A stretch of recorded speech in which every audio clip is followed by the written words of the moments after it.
Hello, everyone. This is Travis on day 3 of the LCS Playoffs. I'm going to talk to Skye here about two things. The first one being League of Legends and the LCS and what's going on. Second thing going to be Smash Bros, because I think it's an esport, and there's some news out. I'm going to get his opinion on that. But first, let's talk about League of Legends, Skye. So we're at the LCS. It's 2-0 for C9 right now. And you were discussing with me a little bit before this interview that you were a little sad. Yeah, I mean, it's both of my babies fighting each other, and I just kind of thought that it would be like some hype games, but High is on some different level stuff right now. Like High, there was a game, I think the first game, where he like used LeBlanc's ethereal chain and then flashed to cancel the animation of the ethereal chain, and I was just like, this boy is on some Adderall. I don't know. He's definitely on his stuff. And the reason why I was sad was because like I don't like seeing TSM lose. I don't like seeing TSM or Cloud9 lose, but this just seems like a really one-sided fight, and that makes me sad. So. Do you think that High's performance at all today is due to the date? I don't know what date that is, sir. All I know is that it is Easter. Easter. Yes, I do. I think that the second coming of Jesus has definitely has definitely I been think the second coming is like what's supposed to happen in the future. Jesus being resurrected.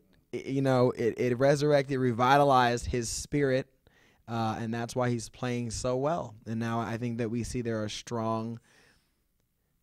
No one's doing any of that.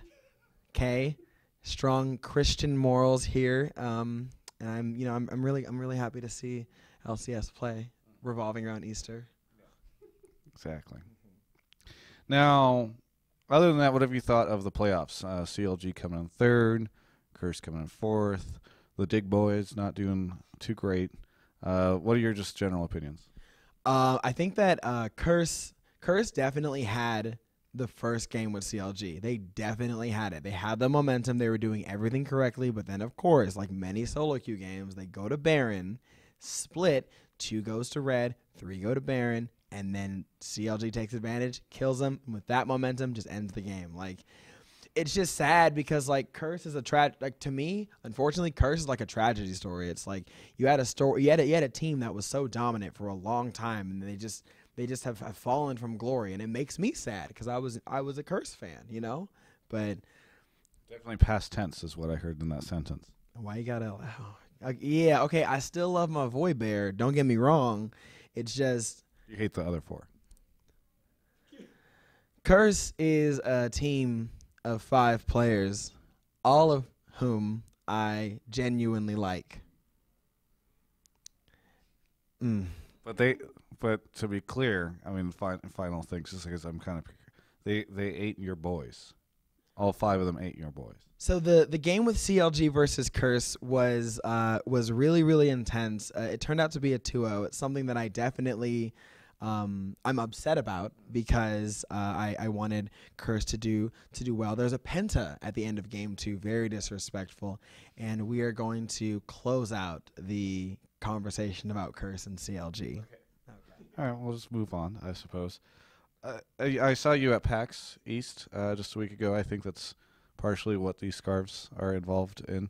What was that experience like? I know you were doing some stuff. I think you even went on stage at one point in time. You were running around, being really tall. What was that experience like for you? I was on stage more than once. Thank you. I'm sorry, I wasn't around. I had other things I had to do at that time. Okay. Okay, yeah. So I did stand-up comedy. I also shoutcasted for collegiate games. I signed autographs and hung out with fans. And I also ordered room service, which was great. Do they have that in Boston? I figured that was more like a Vegas thing. It's a hotel, Travis. They have room service. I'm sorry, when you put the extra emphasis on room service, like I thought you were discussing something entirely different,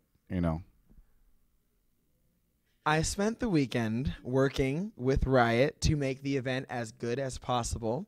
I also worked at the party, emceeing and helping to organize, and it was a very fun weekend, and I enjoyed myself. I didn't see you very much, Travis. You were a mystery.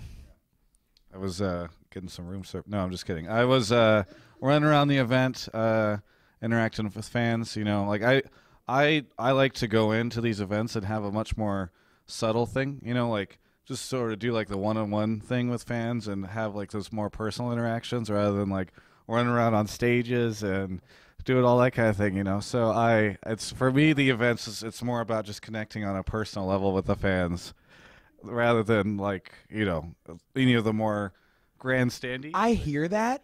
I hear what you're saying. I do. I spent over 8 hours a day standing up, shaking each one of my fans' hands, which is why I did get the PAX disease. Learning their names and really understanding who they are. So before you say that I'm not personal with my fans, it's just not true. Well, I never said you weren't. I was just talking about why maybe you didn't see me when you were on stage, because I was around the corner talking to fans. All right, so good to hear that was a great experience for you. Let's shift gears from League of Legends, like whenever it's a manual transmission kind of thing. Shift. Yeah. So just shifting. So I understand that you used to play a game called Smash Brothers, Super Smash Brothers, created by Nintendo. There is a esports community around this. People like to play competitive Smash. People were really into Melee. Brawl came out. Some people played Brawl, including one Nicholas Allen, who now is in charge of many League of Legends things. But he wasn't a huge fan of Brawl. He was a huge fan of Brawl, but many weren't. And then there's like this whole altered, hacked version of it that's like Melee. Yeah, Project M. And anyway, now Nintendo has announced a whole new game, and it's gotten lots of people talking about whether or not it's going to be competitive and that kind of thing. So you, as an expert on this stuff, I'd love to know what your thoughts are on the upcoming Smash Bros. Well, to start, I'd like to just quickly backtrack and say that Nick Allen was always very bad, and I beat him in countless tournaments with Peach, Wario, Falco, Pocket Fox, just whatever I can get my hands on. So we're just gonna. Were you in the Okay, so 2 PAXs ago, he competed in a Smash Bros tournament at PAX Prime, and he got like 3rd place, lost to the guy who won the whole thing. Were you in that tournament? No. If I were no, he got 3rd.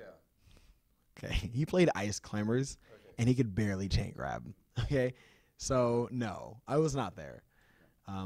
But to touch up on what you were saying. A lot of people didn't like Brawl because, it was very different from Melee. Sakurai included tripping. There's a lot of reasons, though there still is a very loyal and dedicated fan base. You'll have big figureheads in the community, like D1, Max Kramar that goes over Doom. You guys may not know who these people are, but they're big leaderheads in the community, and they still fight for this game. And yes, there is a hacked altered version named Project M. It's pretty much a way to give Brawl Melee physics while still keeping some Brawl aspects. It's a very fun game. A lot of people find it really competitive. I just play Captain Falcon. I don't really play that much. The new Smash, though, I am very excited about, to be honest, for a lot of reasons. Sakurai has finally conceded to the idea that the game is going to be competitive whether he likes it or not. So he has geared it more towards competition. An example would be Fox falls 26% faster. We've seen this from videos. We've researched it because we're nerds. Fox falls 26% faster in Smash 4 than he does in Brawl. So we can see the game's speed might be faster than Brawl, but still slower than Melee, which is a little more of what we want. We're also seeing the removal of tripping, as well as an actual ladder that uses mainly Final Destination. I think that Sakurai is really opening his eyes to competition and starting to embrace it. But what I'm most excited about is he's buffing and nerfing people that definitely needed it. Olimar got a really big power nerf, but a big recovery buff. He made characters like Rosalina and Luma that act like no other character that's ever been made. Like, the game looks really, really incredible, honestly. What do you think of the thing that they're adding in where you can sort of customize abilities and change that a little bit? Do you think that that'll see any kind of competitive play, or do you think that's just going to be more sort of fun stuff? I want it to be competitive, but I think that I'm very I'm very alone in that. Because I feel like anything like that almost invalidates tier lists. Like if we had that sort of thing, or we kind of do, right? Like we have summoner spells. We have different things that give you different advantages in different matchups. If you're going top, you know, you may want to take teleport, or if the lane is a stomp, take ignite. I feel like customized item sets are going to be definitely interesting to play with, and I really hope they do see competition, because it would be nice to see characters change their movesets to maybe counteract another character. However, my only fear is right now in Brawl, we counterpick stages, and then they pick their character, and then you pick your character, so you can counterpick characters. Would that affect the counterpicking process? That's a lot of discussion that we all have to have, but you know, like I find it to be really interesting. Well, we also kind of see that a little bit in Street Fighter on a lighter level, and the fact that you can sort of pick a couple of the abilities as well. So just kind of curious as if you thought that would get interesting. So, hey, are you guys going to be experimenting with stuff? Because I know the 3DS version comes out first. Are you looking forward to the 3DS version, or are you like, whatever, that's just like nothing? And then whenever it comes out on the Wii U, that'll actually be what's up. Well, it's a taste of the actual like game, so I think we're all excited for it. We're just gonna play it and kind of fool around with it. Whether or not we're actually gonna take it seriously or have tournaments, I don't really think so. But you know, we're gonna be able to see all the characters. He did announce that there's gonna be no more characters. Like all the characters in Smash 4 are gonna be what's in the DS version. So basically, the reason why it's really pivotal that we have that game come out is because we're gonna be able to see all the characters that come out. Every single one. There's gonna be no new ones, which is kind of hype, but also kind of like disappointing, because there's a lot of characters that they're missing right now. So in conclusion, I'm looking forward to it. I'm definitely gonna play it. Whether or not I'm gonna play it like super casually, I don't know, or super competitively, I don't really know. What are you, for you as a person, are you interested in returning to do all that competitive stuff, or are you just like more interested in being on stage now and doing that kind of thing? Well,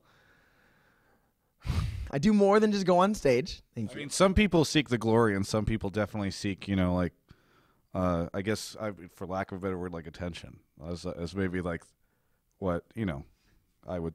It's kind of, you know, different characters in Game of Thrones, for instance. Like, there's some that really want to just do the good stuff, and there's some that want to hang out in King's Landing. You know what I'm saying? Comparisons weren't needed. I am going to play Super Smash Brothers 4 competitively. I am 24 years old, becoming ancient for competitive games.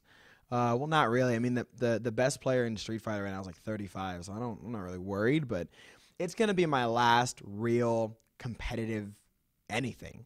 So I'm definitely going to give it my best shot. I'm going to be streaming League. When it comes out, I'm going to be streaming League for like 4 hours, streaming the new Smash for 6 or 7. Like it's going to be fun, and I'm going to definitely take it as seriously as I can, because Brawl and Melee has given me some of the best memories of my entire life. And League of Legends, because I know that you're about to say something like that. So all games that I've played competitively have given me great memories. So I look forward to all the memories being made by this game. Wait, you played League competitively? Every game that I play gives me great memories, and I just really look forward to playing all of those games again and in the future. You're going to go back and play like all the games you've ever played? Do you have any shout-outs, plugs, anything you want to say at the end of this interview? Just like any, I mean, I'm just like, it seems like you're kind of at a loss for words, you know, but I just figured maybe chance to throw out like a Twitter handle, or you do stuff on a video website. I would like to say, please watch my YouTube. You can look up Skye Williams. That's what I do. Thank you. My Twitch is twitch.tv/Skye_MP3. My Twitter is at Greg Skye Williams. Is my Twitter. And yeah, that's what I do. Can I give a shout out? Yeah. I mean, that's what I said. Shout out sponsors. Okay. Yeah. Plugs, whatever. I'd like to give a shout out to Josh, one of my friends, just arbitrarily saying that I'm giving him a shout out. I actually have a really big present for him, which I'm not going to reveal right now because you're about to put this online. Is it room service?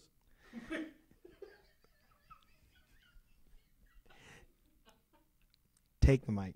Okay. I don't want to talk to you. Yeah. You can check out the rest of our coverage of all things esports at allgamers.com. I don't want to talk to you. Yeah.